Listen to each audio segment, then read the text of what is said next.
Հարգելի գործընկերներ, սիրելի հայրենակիցներ, ինչպես գիտեք, սույն թվականի հուլիսի 12-ին Ադրբեջանի կողմից հարձակում ձեռնարկվեց Տավուշի մարզի մեր սահմանապահ դիրքերի ուղղությամբ։ Հայաստանի զինված ուժերը ոչ միայն ետ մղեցին հակառակորդի հարձակումները, այլև նրան պատճառեցին էական վնասներ։ Ադրբեջանական կողմը կրել է բազմաթիվ կորուստներ, այդ թվում սպառազինության և ռազմական տեխնիկայի, ներառյալ գերժամանակակից տեխնիկայի, ինչը հայկական ռազմական ուժի, մտքի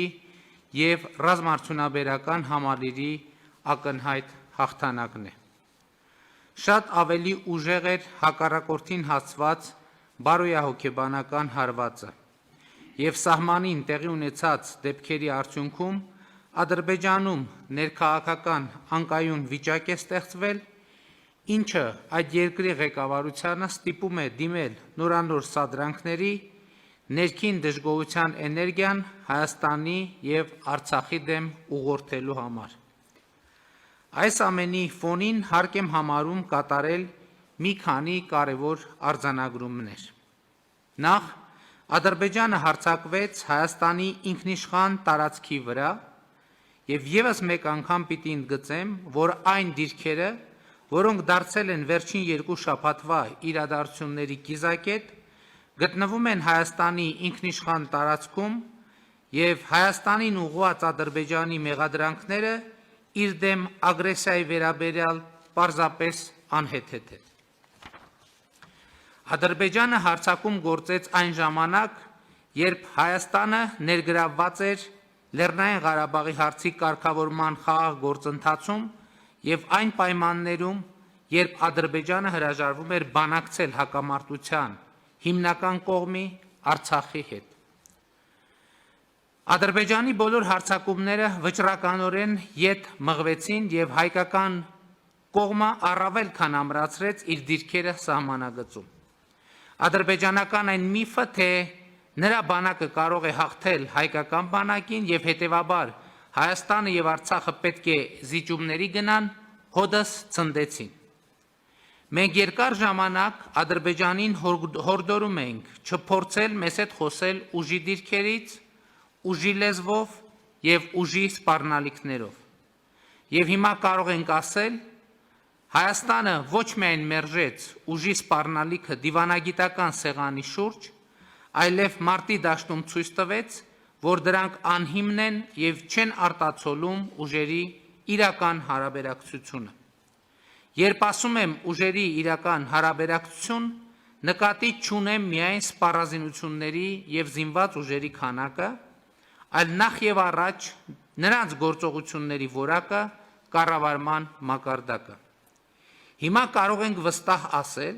որ Հայաստանի զինված ուժերը, հայոց բանակը ոչ միայն ցուցաբերեցին բարձրագարկ մարտունակություն, այլև տարածաշրջանի ամենամարտունակ և ամենաինտելեկտուալ բանակի համարումը վերահաստատեցին։ Եվ սա պարզապես հայտարարություն չէ, այլ հուլիսի 12-ից հետո տեղի ունեցածի մանրավասն վերլուծությունից բխող հետևություն։ Մեր բանակը ինչպես եղել, այնպես էլ շարունակում է մնալ համազգային հպարտության աղբյուր և Տավուշում ևս մեկ անգամ վերահաստատեց իր այս կարգավիճակը։ Կարևոր եմ համարում նաև այն, որ Հայաստանի հասարակությունը ցույց տվեց միահամուռ աջակցություն և վստահություն իր լեգիտիմ կառավարությանը և զինված ուժերին։ Կուզենայի առանձնահատուկ ընդգծել Սփյուռքի մեր հայրենակիցների միասնությունը, Հայաստանին իրենց օգնելու նվիրումը, խոհեմությունը և սթափությունը։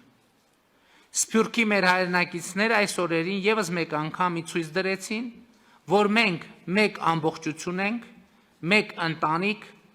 մեկ ոգի և մեկ ինքնություն։ Սիրելի հայրենակիցներ, հարգելի գործընկերներ, անցած այս օրերին միջազգային համայնքի առջև մենք ցուցաբերեցինք պատասխանատու և վստահ պահվածք։ Մենք հավատարիմ մնացինք կրակի դադարեցման 3 պայմանավորվածություններին, որոնք հաջորդաբար խախտվում էին Ադրբեջանի կողմից, ամեն անգամ նրա զինված ուժերին պատճառելով նոր կորուստներ։ Մենք հանդես չեկանք Ադրբեջանի ժողովրդին եւ նրա քաղաքացիական ենթակառուցվածքներին ուղղված սպառնալիքներով, անգամ այն պայմաններում, երբ Ադրբեջանի պաշտպանության նախարարությունը սպառնում էր հրթիռակոծել Մեծամորի ատոմակայանը։ Այս սպառնալիքը ի դեպ պետք է դառնա լրջագույն միջազգային քննության առարկա,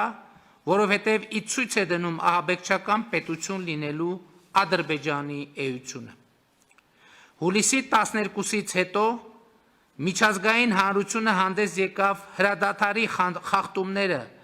դատապարտելու եւ բռնությունը դադարեցնելու բազմաթիվ կոչերով։ Հրադադարի վերականգնման գործում մեծ ներդրում ունեն ԵԱՀԿ Մինսկի խմբի համանախագահները եւ նրանց երկրները։ Այս տեսակետից հատկապես արդյունավետ էր Ռուսաստանի Դաշնության ներգրավումը, որն արտահայտվեց ինչպես արտաքին գործերի նախարարության, այնպես էլ զինված ուժերի գլխավոր շտաբների մակարդակով։ Միակ երկիրը, ով փորձում էր ոչ թե հանդարտեցնել իրավիճակը, այլ առավել մեծ բռնություններ հրահրել, Թուրքիան էր։ Հաշվի առնելով այդ երկրի ապակայունացնող եւ ագրեսիվ քաղաքականությունը իրեն սահմանափակցող մի շարք տարածաշրջաններում եւ ավանդական հակահայկական քաղաքականությունը, որը արտահայտվում է հայոց ցեղասպանության արդարացմամբ, Թուրքիայի այս գործելակերպը մեծ հաշվով անակնկալ չէր։ Բայց նրա ագրեսիվության աճը առաջ է բերում մեր քաղաքականության որոշակի վերանայման անհրաժեշտություն, այդ թվում Թուրքիայի ագրեսիվությունը զսպելու միջազգային ֆորմատներում մեր մասնակցության ծավալների իմաստով։ Սիրելի հայրենակիցներ, հարգելի գործընկերներ, որևէ կասկած չկա, որ այս փորձությունից մենք դուրս ենք գալիս հաղթանակած եւ վստահ մեր ուժերի, մեր ժողովրդի եւ հասարակության տոկունության վրա։ Բայց մեզ անհրաժեշտ է կատարել նաև որոշակի հետևություններ։ Մենք չենք կարող անտեսել այն, ինչ տեղի է ունեցել։ Չենք կարող անտեսել այն փաստը, որ 2016 թվականի ապրիլից հետո երկրորդ անգամ Ադրբեջանն ուժ կիրառեց այն դեպքում, երբ արկա էր խաղաղ գործընթաց, երբ արկա էր ԵԱՀԿ Մինսկի խմբի համանախագահների կոչը ձեռնպահ մնալ սադրիչ գործողություններից եւ հռետորաբանությունից։ Ադրբեջանն ուժ կիրառեց այն պահին, երբ ողջ աշխարհն իր ուժերն ու ռեսուրսները կենտրոնացրել էր մարդկությանը պատուհասած համաշխարհային համավարակի դեմ պայքարի վրա։ Բայց եւ այնպես մենք մեր դիրքորոշումը հուլիսյան հաղթական մարտերից հետո ամրապնդել ենք եւ դրանք արտահայտվում են հետեւյալում։ Առաջին, Հայաստանի եւ Արցախի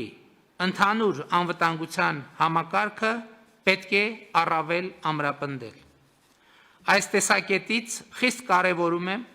Արցախի հանրապետության հետ մեր սերտ համագործակցությունը եւ այդ համագործակցությանը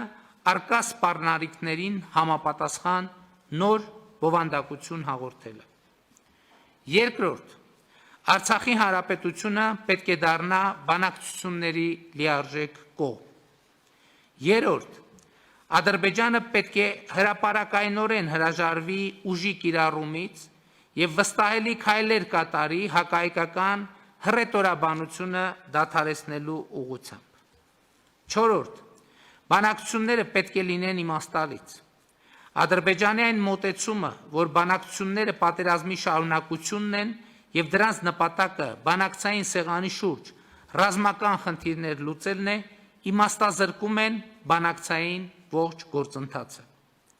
Բանակցություններն իմաստ ունեն, եթե Ադրբեջանը պատրաստ է ետ կանգնել իր մաքսիմալիստական մոտեցումից եւ պատրաստ է փոխզիջման։ Առանց որևէ սահմանափակման Արցախի ժողովրդի ինքնորոշման իրավունքի ճանաչումը, Հայաստանի եւ Արցախի բնակչության անվտանգությունը չեն կարող զիջվել որևէ պարագայում։ Հինգերորդ, Վերջին օրերին Ադրբեջանը թիրախավորեց Տավուշի մարզի մի շարք գյուղերի սահմանամերձ բնակավայրերի քաղաքացիական բնակչությանը եւ ենթակառուցվածքներին։ Ադրբեջանին զենք մատակարարող երկրները պետք է հստակ գիտակցեն, որ այդ զենքի օգտագործումը խաղաղ բնակչության դեմ հանցագործություն է, քանի որ այնպիսի տպավորություն է ստեղծվում, որ Հայաստանի զինված ուժերի եւ խաղաղ բնակչության դեմ կռվում է ոչ թե Ադրբեջանը, այլ օտարերկրյա ճշգրիտ մահաբեր զինատեսակներ արտադրող միջազգային կորպորացիաներ իրենց մասնագետներով հանդերձ։ Արդեն երրորդ տասնամյակը ձգվող հակամարտությունը լուրջ վնաս է հասցնում Հայաստանի սահմանավերձ բնակավայրերին եւ Արցախում ապրող մարդկանց եւ խախտում է նրանց քաղաքական, տնտեսական, բնապահպանական, տեղաշարժի եւ այլ իրավունքներ։ Այն մոտեցումը, որ այդ իրավունքները կարող են իրացվել միայն հակամարտության կարգավորումից հետո, ընդունելի չէ։ Հակամարտության գոտում ապրող մարդկանց խնդիրները պետք է դառնան բանակցային օրակարգի առաջնային մաս։ 6. Հրադադարի պահպանման մոնիտորինգը, որը գոյություն ուներ մինչև համավարակը, փաստացի խիստ սահմանափակ է։ Անհրաժեշտ է ներդնել արդյունավետ միջազգային մոնիտորինգ, որը լինի մշտական եւ ունենա ստուգողական մեխանիզմներ, որոնք կարձանագրեն, թե երբ եւ որ կողմն է խախտել հրադադարը։ Նմանօրինակ մոնիտորինգային գործունեություն կարող է իրականացնել ԵԱՀԿ գործող նախագահի անձնական ներկայացուցչի գրասենյակը, որն ունի տարածաշրջանում տարիների փորձառություն եւ կարող է ապահովել ԵԱՀԿ դիտորդների մշտական ներկայությունը տարածաշրջանում, թե պետական սահմանին եւ թե շփման գծում։ Զինվորականների միջև տեղում ուղիղ կապի ապահովումը արդյունավետ գործիք է միջադեպերը կանխելու եւ պարզաբանելու ուղղությամբ։ 7. Հակամարտության խաղաղ կարգավորման նպատակով Հայաստանը շարունակելու աշխատել ԵԱՀԿ Մինսկի խմբի համանախագահների հետ։ Մենք վճռականորեն մերժել եւ մերժելու ենք հակամարտության շահարկմամբ տարածաշրջանը ապակայունացնելու Թուրքիայի փորձերը։ Սիրելի հայրենակիցներ, հարգելի գործընկերներ, հուլիսյան հաղթական մարտերը ցույց տվեցին, որ 2018 թվականի ոչ բռնի, թավշյա, ժողովրդական հեղափոխության, դրան հետևած ժողովրդավարացման, կոռուպցիայի դեմ պայքարի, բարեփոխումների, բանակի զարգացման նոր հայեցակարգի արդյունքում մեր երկիրն ու հասարակությունը դիմակայունության ու համախմբվածության նոր մակարդակի են հասել։ Մեզ կարելի է ոգևորվել այս փաստից, բայց եւ այդ ոգևորությունը պետք է փոխակերպվի ամենօրյա ստեղծարար աշխատանքի, մեր երկրի տնտեսական, քաղաքական, ռազմական ու դիվանագիտական պոտենցիալը զարգացնելու ուղղությամբ։ Եվ մենք կհաղթենք, որովհետև մեր հաղթանակը արդարության հաղթանակն է, ճշմարտության հաղթանակն է, մարդկության հաղթանակն է։ Շնորհակալություն։